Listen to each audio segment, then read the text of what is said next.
প্রথমে আপনি কি এটার সংজ্ঞা বলবেন ইতিকাফ? এছাড়াও আপনি কি আমাদের মুসলিম ভাই বোনদের উদ্দেশ্যে এটা বলবেন যে তাদের জন্য ইতিকাফ পালন করা উচিত কিনা, আর সব মুসলিমদের জন্য ইতিকাফ করা এটা কি ফরজ? আলহামদুলিল্লাহ ওয়াসসালাতু ওয়াসসালাম আলা রাসূলিল্লাহ ওয়া আলা আলিহি ওয়া সাহবিহি আজমাইন, আম্মা বাদ। আউযু বিল্লাহি মিনাশ শাইতানির রাজীম। বিসমিল্লাহির রহমানির রহিম। রব্বি ইশরাহ লি সাদরি ওয়া ইয়াসসির লি আমরি ওয়াহলুল উকদাতাম মিন লিসানি ইয়াফকাহু কাওলি। এই ইতিকাফ শব্দটার মূল যে আরবি শব্দ সেটা হচ্ছে আকাফা, যার মানে লেগে থাকা, ঝুলে থাকা, আটকে থাকা। এর মানে রাখা। এর আরেকটা মানে একটা জিনিসকে আরো একটার সাথে যুক্ত করা, যেটা হতে পারে ভালো অথবা খারাপ।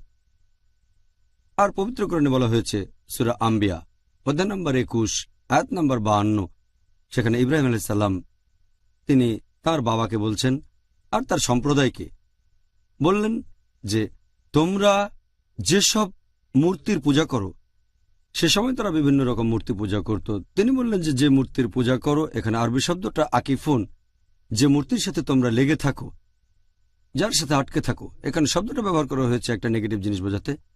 এছাড়াও অনেক আয়াতে এটা পজিটিভ জিনিস বোঝাচ্ছে। সূরা বাকারা অধ্যায় 2 আয়াত 125, সূরা বাকারা অধ্যায় 2 আয়াত 187। লিসানুল আরব অনুযায়ী এই ইতিকাফ শব্দটার মানে সম্পূর্ণভাবে একজনকে কোনো কিছুর সাথে যুক্ত করা।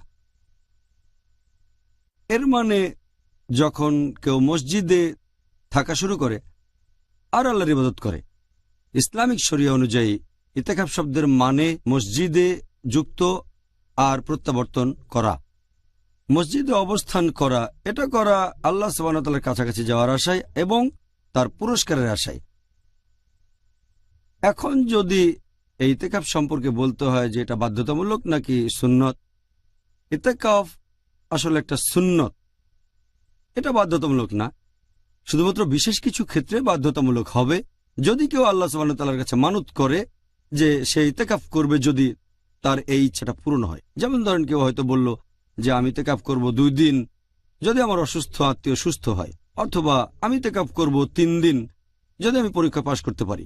এভাবে যদি কেউ আল্লাহ তাআলার কাছে মানত করে যে তার ইচ্ছা পূরণ হলে ইতিকাফ করবে, তখন ইতিকাফ বাধ্যতামূলক। সে আল্লাহর কাছে মানত করেছে, তার পূরণ করতে হবে।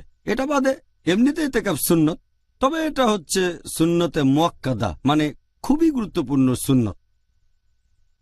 আর একটা হাদিস এটা আছে সহিহ বুখারীতে, খণ্ড নম্বর 8, বুক অব ওথস অ্যান্ড ভাউজ, হাদিস নাম্বার 6696।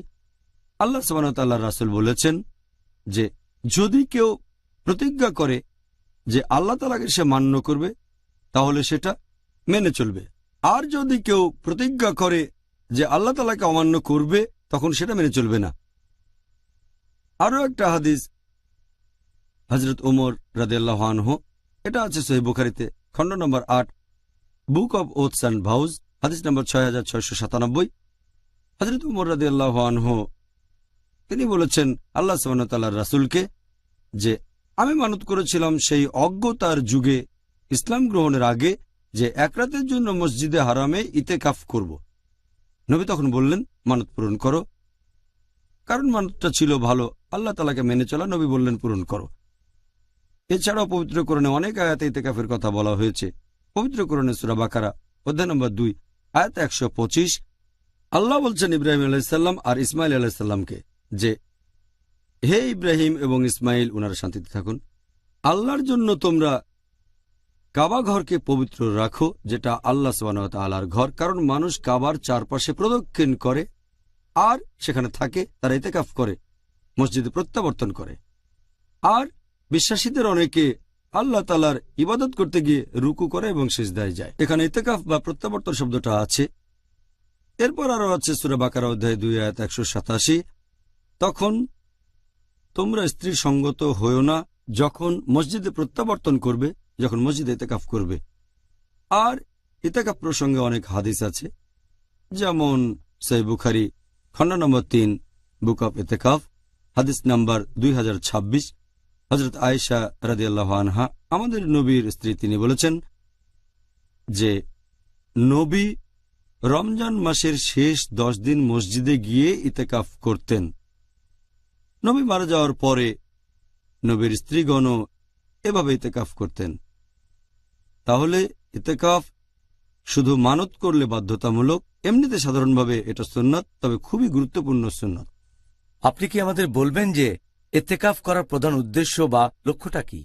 প্রধান উদ্দেশ্য, প্রধান লক্ষ্য ইতেকাফের হচ্ছে লাইলাতুল কদরকে খোঁজা। আর একটা হাদিস, এটা আছে সহিহ মুসলিমে, খণ্ড নম্বর 2, বুক অব ফাস্টিং, হাদিস নাম্বার 2627। এখানে বলা হয়েছে নবী মুহাম্মদ সাল্লাল্লাহু আলাইহি সাল্লাম ইতেকাফ করলেন রমজান মাসের প্রথম 10 দিন। তারপর বলা হয়েছে যে নবী ইতেকাফ করলেন রমজানের মাঝের 10টা দিন।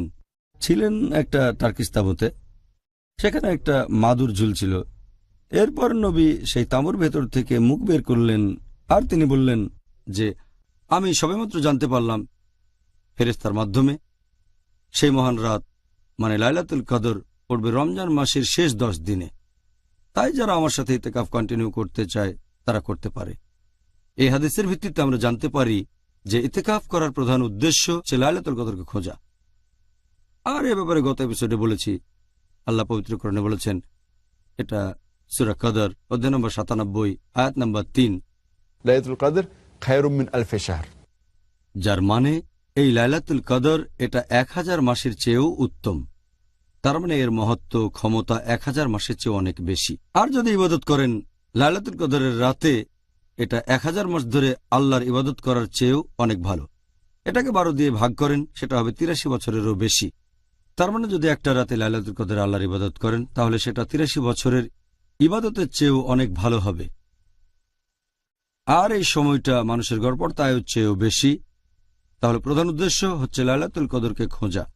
এছাড়াও আমি একটা হাদিসের কথা বলেছি, এটা সহিহ মুসলিম। আর বুঝতে পারছেন যে নবী মুহাম্মদ সাল্লাল্লাহু আলাইহি সাল্লাম যেহেতু তিনি লাইলাতুল কদরকে খুঁজতেন, সেজন্য ইতেকাফ করেছেন সারা মাস, প্রথম 10 দিন, মাঝের 10 দিন, শেষের 10 দিন। তারপর তিনি জানতে পারলেন ফেরেশতার মাধ্যমে যে লাইলাতুল কদর পড়বে রমজানের শেষ 10 দিনে। এছাড়াও আমরা জানতে পারি যে সাহাবীগণ নবীকে অনুসরণ করতেন এই পবিত্র রমজানের শুরু থেকে একেবারে শেষ পর্যন্ত। ওনারা নবী মুহাম্মদ সাল্লাল্লাহু আলাইহি ওয়াসাল্লামের প্রতি এতটাই অনুগত ছিলেন। আর এছাড়াও আরেকটা হাদিস আছে সহিহ মুসলিমে, খণ্ড নম্বর 2, বুক অব ফাস্টিং, হাদিস নাম্বার 2625। নবী মুহাম্মদ সাল্লাল্লাহু আলাইহি ওয়াসাল্লাম সাহাবীগণকে বললেন, তোমরা যারা আমার সাথে ইতেকাফ কন্টিনিউ করতে চাও তারা করতে পারো, এটাকে বাধ্যতামূলক করেননি। যারা ইতেকাফ করতে চায় তারা তাদের জায়গায় বসে করতে পারে, এমন না যে নবীর সাথে থাকতে হবে। এখানে আমরা সাহাবীগণের প্রতি নবীর সহানুভূতি দেখতে পাই। তাহলে প্রধান উদ্দেশ্য লাইলাতুল কদরকে খোঁজা। এছাড়াও আরো বেশ কয়েকটা উদ্দেশ্য আছে।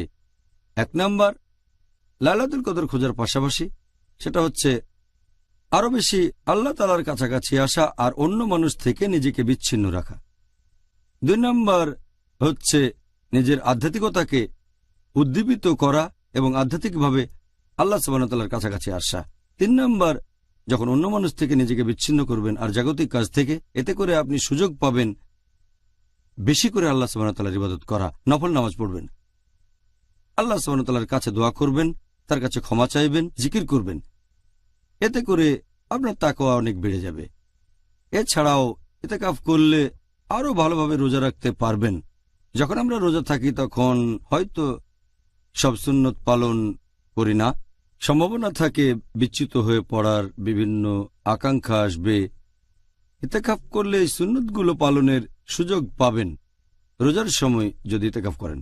আর সবশেষে যখন ইতিকাফ করবেন তখন জাগতিক আনন্দ ত্যাগ করছেন যেগুলো অন্য সময় উপভোগ করতেন। রমজানের সময় আপনার এই কাজগুলো করার অনুমতি আছে, কিন্তু ইতিকাফের সময় সেই কাজ থেকে নিজেকে বিরত রাখলেন শুধুমাত্র আল্লাহ সুবহানাহু ওয়া তাআলার জন্য। আচ্ছা, এই সুন্দর উত্তরের জন্য আপনাকে অনেক ধন্যবাদ।